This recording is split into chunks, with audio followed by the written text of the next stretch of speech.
Bismillahirrahmanirrahim. Assalamualaikum warahmatullahi wabarakatuh dan selamat sejahtera. Saya Nur Hazlinda binti Idris daripada Jabatan Kejuruteraan Elektrik Politeknik Tuanku Syed Sirajuddin akan membuat perbentangan mengenai persepsi pelajar terhadap manfaat keinginan menggunakan measurement Fun and Easy QR Card. Okey, untuk pengenalan, osiloskop, function generator dan multimeter merupakan antara alat pengukuran asas yang perlu dikuasai sepenuhnya oleh semua pelajar dalam bidang kejuruteraan elektrik dan kejuruteraan elektronik. Kursus Measurement and Device DEE 10012 merupakan antara kursus yang memberi pendedahan dan pengajaran secara praktikal berkenaan penggunaan alat pengukuran asas tersebut. Kursus ini wajib diambil oleh semua pelajar tahun pertama program kejuruteraan elektrik dan elektronik di Politeknik maupun di universiti. Pengendalian alat pengukur ini memerlukan latihan dan pemahaman yang sangat tinggi dan betul bagi memastikan ukuran yang diambil oleh pelajar tepat, tidak berlaku sebarang lintah pintas dan mengelakkan kerosakan pada alat pengukuran dan lita yang telah dibina. Okey, QR Card ini direka bentuk dengan aplikasi teknologi Web 2.0 iaitu Padlet, QR Code dan aplikasi permainan Quizizz serta laman penyimpanan video YouTube yang menyimpan semua video yang dibina sendiri oleh mereka berkaitan peralatan pengukuran asas elektrik iaitu osiloskop, multimeter dan function generator. Berbantukan aplikasi Padlet, kad QR ini membolehkan pelajar berinteraksi dengan pensyarah secara dua hala. Kad QR ini dibina secara kompak dengan elemen nota, video, tunjuk cara serta elemen penilaian kendiri melalui aplikasi permainan kuis iaitu Quizizz. Okey, terdapat 3 pernyataan masalah sebelum kami memulakan kajian ini. Yang pertama, pelajar didapati kurang bersedia sewaktu sesi amali bermula. Pelajar mengambil masa yang lama untuk memahami prosedur menggunakan alat pengukuran walaupun lembaran kerja amali dan penerangan telah diberikan lebih awal. Yang kedua, bilangan maksimum pelajar bagi suatu sesi amali adalah seramai 40 orang yang menyebabkan pensyarah dan pembantu pensyarah mengambil masa yang lama bagi memastikan semua pelajar dapat melaksanakan amali dan mengendalikan peralatan pengukuran dengan betul.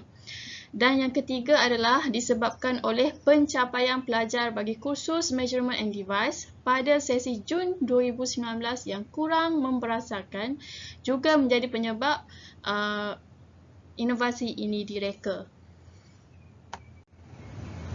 Okey, berikut adalah graf menunjukkan pencapaian bagi 133 orang pelajar pada sesi Jun 2019 bagi kursus ini. Analisis ini mendapati 68.42% pelajar hanya mendapat keputusan yang lulus sahaja dan 5.26% mendapat keputusan yang gagal. Selebihnya adalah 31.58% mendapat keputusan baik dan kepujian. Okey. Terdapat 2 objektif dalam kajian ini. Yang pertama, mengenal pasti tahap keinginan pelajar menggunakan QR Card Measurement Fun and Easy. Dan yang kedua, mengenal pasti tahap manfaat pelajar menggunakan QR Card Measurement Fun and Easy. Okey, ulasan karya. Menurut Jusoh 2017, sistem pendidikan telah mengalami perubahan dari masa ke semasa daripada cara penyampaian pengajaran secara konvensional kepada model baru pengajaran dan pembelajaran PNP berasaskan pelajar dengan pelbagai bentuk, salah satunya pembelajaran berdasarkan laman web. Kementerian Pendidikan memang menggalakkan pendidik untuk mengambil inisiatif menghasilkan laman web yang bersesuaian untuk kecekapan dalam sistem pendidikan juga dikenali sebagai e-pembelajaran. Kajian ini menghasilkan e-pembelajaran dinamakan sebagai e-labsheet dan e-nota. Menurut Muhammad Amin 2011, penggunaan web 2.0 dapat membantu mengubah cara pengajaran dan pembelajaran abad ke-21. Pendekatan ini dapat membentuk cara belajar untuk belajar, cara pensyarah untuk belajar dan cara pensyarah untuk berinteraksi dengan pelajar. Dan menurut MB 2013, aplikasi Web 2.0 merupakan teknologi pembelajaran yang mempunyai keupayaan untuk menyokong, menggalakkan perbincangan tidak formal, berdialog, berkolaboratif dan berkongsi ilmu secara terbuka. Menurut Zuhri dan Zawiyah 2013, aplikasi Web 2.0 sebagai alat rangkaian sosial antara pelajar dengan pelajar dan pelajar dengan pensyarah. Penggunaan aplikasi rangkaian sosial Web 2.0 menjadi kegemaran kepada pelajar dan pensyarah kerana sifatnya yang terbuka dan mesra pengguna. Aplikasi menurut Hamad dan Basir pada 2019, aplikasi Web 2.0 juga boleh digunakan untuk penyediaan latih tubing sebagai latihan pengukuhan untuk pelajar setelah mempelajari topik yang diajar. Antara aplikasi yang boleh digunakan adalah seperti Quizlet, Quizizz, Flickr juga Edpuzzle. Semua aplikasi ini juga sangat sesuai untuk membuat latihan ulang kaji sebagai salah satu cara menguji kefahaman pelajar terhadap isi pelajaran yang telah dipelajari. Okey, untuk metodologi bagi kajian ini merupakan satu kajian deskriptif dengan pendekatan kuantitatif. Kaedah bagi mendapatkan data kajian adalah melalui platform Google Form yang diada secara atas talian kepada responden. Okey, populasi dan sampel kajian adalah populasi kajian adalah daripada pelajar-pelajar semester 1 di Jabatan Kejuruteraan Elektrik yang bagi khusus Measurement and Device. Jumlah keseluruhan pelajar adalah seramai 113 orang bagi sesi pengajian Jun 2019 dan telah menggunakan measurement Fun and Easy QR Code ini. Dan menurut Carnegie Morgan, jika populasi sampel adalah 113, maka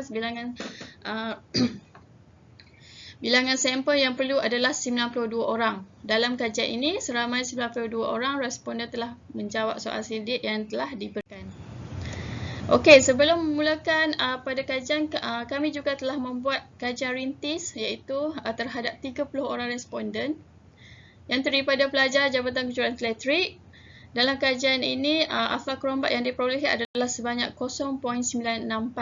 Dan menunjukkan item yang soal selidik yang telah dibina mempunyai kebolehpercayaan yang sangat tinggi lah. Okey, untuk instrumen kajian, soal selidik mengandungi dua bahagian. Yang pertama adalah bahagian A dan yang kedua adalah bahagian B. Bahagian A adalah demografi responden, manakala bahagian B daripada 19 item yang mewakili dua aspek seperti dalam jadual 1. Okey, jadual 1 adalah taburan untuk soal selidik bagi bahagian B. Aspek yang pertama adalah dari segi keinginan pelajar, mempunyai 8 soalan item, dan yang kedua adalah manfaat kepada pelajar.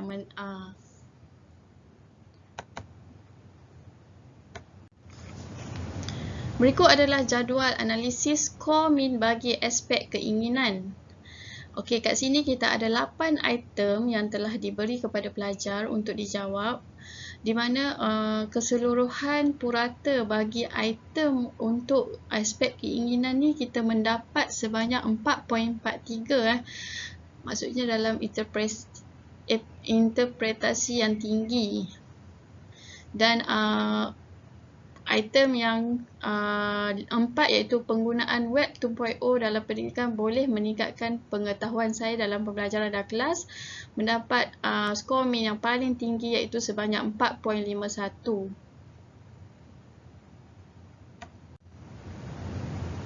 Okey, yang ini adalah jadual bagi analisis skor min bagi aspek manfaat penggunaan. Secara keseluruhannya, skor min purata adalah sebanyak 4.46 dan masih lagi interpretasi yang tinggi, dan item yang paling tinggi dalam aspek manfaat penggunaan ini adalah item 10 dan 19, iaitu yang 10 boleh melihat demonstrasi amali secara online. berulang kali ditelefon bimbit semasa melakukan amali iaitu 4.57 dan yang 19 menjimatkan penggunaan kertas dan bahan pencetak serta menitik beratkan aspek go green juga sebanyak 4.57 skor min.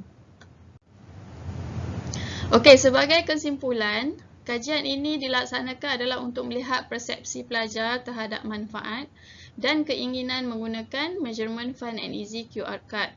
Hasil dapatan yang diperolehi menunjukkan persepsi pelajar terhadap manfaat dan keinginan adalah amat baik dalam usaha untuk membantu mereka di dalam pembelajaran. Ini dapat dibuktikan daripada data yang diperolehi jelas menunjukkan bahawa para pelajar amat berpuas hati dalam aspek keinginan dan manfaat yang mencatat bacaan purata skor min pada tahap interpretasi yang tinggi. Diharapkan kajian ini dapat dijadikan sebagai titik tolak kepada peningkatan prestasi pelajar semester 1 dan semua dengan menggunakan Measurement Fun and Easy QR Card ini.